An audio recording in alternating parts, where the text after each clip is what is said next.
මගේ මේ රිවිව් එකේ කතානායිකාව සඳුනි. සඳුනි කියන්නේ හරිම ලස්සන ආකර්ශනීය සුන්දර තරුණ කාන්තාවක්. ගමක හැදී වැඩුණු. හැබැයි ඇගේ පවුල තුල පවතින අසීමිත අගහිගකම් හින්දා ඇය ඇගේ ඥාති සහෝදරියක් එක්ක ඔන්න කොළඹට එනවා, නගරයට එනවා රැකියාවක් සොයාගෙන.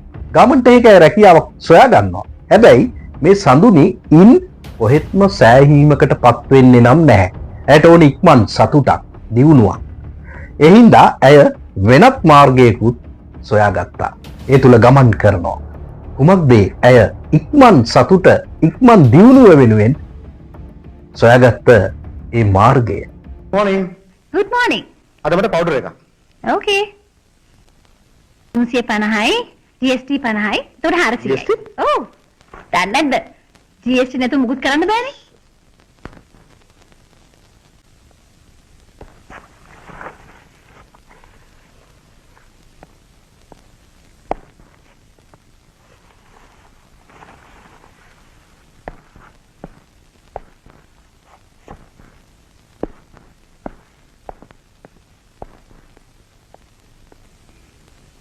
මේක දාපු ගෙම්බර එක මං හිතුවේ නෑ ඔච්චර ඉක්මනට අප් වෙයි කියලා. අලුත් උනාට මැඩම් ටක්කාර මෙතනදී කල්ලගත්තා. දැක්කද? ඇය ඒ කියන්නේ සඳුනි තමන්ගේ ඉක්මන් සතුට වෙනුවෙන්, ඉක්මන් දියුණුව වෙනුවෙන් තෝරාගත්ත මාර්ගය මසාජ් ක්ලිනික් එකක රැකියාවක්. අපේ දේශීය සිංහල සිනමාවේ මැදමාවත් සිනමාවේදී HD ප්‍රේමරත්නයන් අධ්‍යක්ෂණය කරපු 2001 අවුරුද්දේදී තිරගත වූ කිනිහිරියා මල් සිනමාපටය. හරිම ලස්සන චිත්‍රපටයක්. ඇත්තටම ඒක කාන්තා මූලික චිත්‍රපටයක්. දැන් ඔය සඳුනීගේ ඥාති සහෝදරිය තමයි රේණුකා.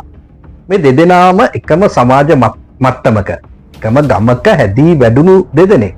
හැබැයි රේණුකා කියන්නේ ගාමන්ට් එකක රැකියාව කරලා තමන්ගේ පවුලටත් යුතුයකම් ඉටු කරලා ගමේ අනන්‍යතාවයත් ආරක්ෂා කරගෙන තමන්ගේ චරිතයත් කෙලස ගන්නේ නැතුව හරිම ආදර්ශමත් ලෙස ජීවත් වුණු තරුණ කාන්තාවක්.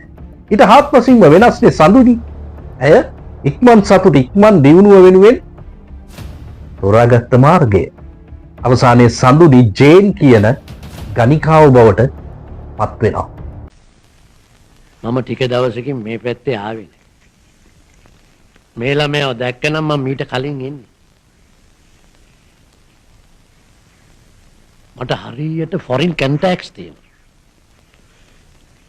මම මේ ළමයාව ඒගොල්ලන්ට ඉන්ට්‍රොඩියුස් කරලා දෙන්නම්කෝ.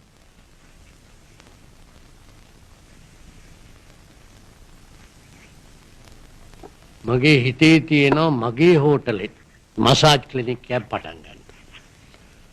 වසර 2005 වෙනකොට මසාජ් එක අත්‍යවශ්‍ය සේවයක් වෙනවා. මේ ළමයා කැමති නැද්ද ඒක බාර අරගෙන වැඩ කටයුතු කරන්න? බොස් හැටියට? සඳුනි නොහොත් ජේන්. මේ චිත්‍රපටයේ පුරාවටම එම චරිතය ඉදිරිපත් කරලා තිබුණේ සමාජයට ආදර්ශයක් නොවන කළු චරිතයක් විදියට. ඉතින් ඒ චරිතය ඉතා දක්ෂ ලෙස නිරූපණය කළේ සංගීතා වීරරත්න. ඊට අමතරව වසන්ති චතුරානි තමයි රේණුකාගේ චරිතය නිරූපණය කළේ. විශේෂයෙන්ම කියන්නට ඕනේ අයිරාංගනී සේනසිංහ මැතිණිය පිළිබඳව. ඇය හරිම ආකර්ශනීය චරිතයක් ඉදිරිපත් කළා මේ චිත්‍රපටයේ. ඒ තමයි අර මසාජ් ක්ලිනික් එකේ කළමනාකාරීවරියගේ චරිතය. ඒ චරිතය තුළ මැනවින් ඇය ජීවත් වුණා. හරිම දක්ෂ රංගපෑම. ඊට අමතරව රෝනි රණසිංහ, වීනා ජයකොඩි, කමල් අද්දරාරච්චි, සනෝජා බිබිලේ, රොජර් සෙනවිරත්න, තව දෙයක් කියන්නට ඕනේ ප්‍රදීප් සේනානායක කියන රංගන ශිල්පියා පිළිබඳව. ඔහු තරවුකරුවෙකුගේ චරිතය තමයි මේ චිත්‍රපටයේ ඉදිරිපත් කළේ, රංගපෑවේ. ඉතින් ඔහුට සරසවි සම්මාන උළෙලේදී හොඳම සහාය නළුවාට හිමි සම්මානයක් හිමි වෙනවා.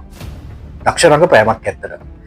ඉතින් HD ප්‍රේමරත්න කියන මේ සුන්දර මිනිසා, මැදමාවත් සිනමාකරුවා පැහැදිලිව තමන්ගේ කිනිහිරියා මල් කියන මේ චිත්‍රපටය හරහා සමාජයට හොඳ පණිවිඩයක් ලබා දුන්නා. ඒ තමයි මොන ජීවන මට්ටමක සිටියත් තමන්ගේ සතුට සහ දියුණුව වෙනුවෙන් තෝරාගත යුත්තේ හරිම මාර්ගය කියන එක.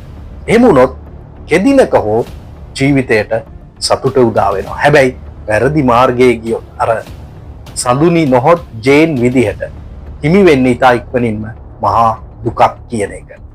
ඉතින් නැරඹිය යුතු චිත්‍රපටයක් කාන්තා මූලික සිනමාපටයක්. මම හිතන්නේ YouTube එකේ තියෙනවා මේ චිත්‍රපටය. නරඹලා නැත්නම් ඔබ ගිහින් අනිවාර්යයෙන්ම නරඹන්න. එසේ නැරඹිය යුතු ලස්සන චිත්‍රපටයක් තමයි HD ප්‍රේමරත්නයන්ගේ කිනි හිරියා මල් කියන්නේ.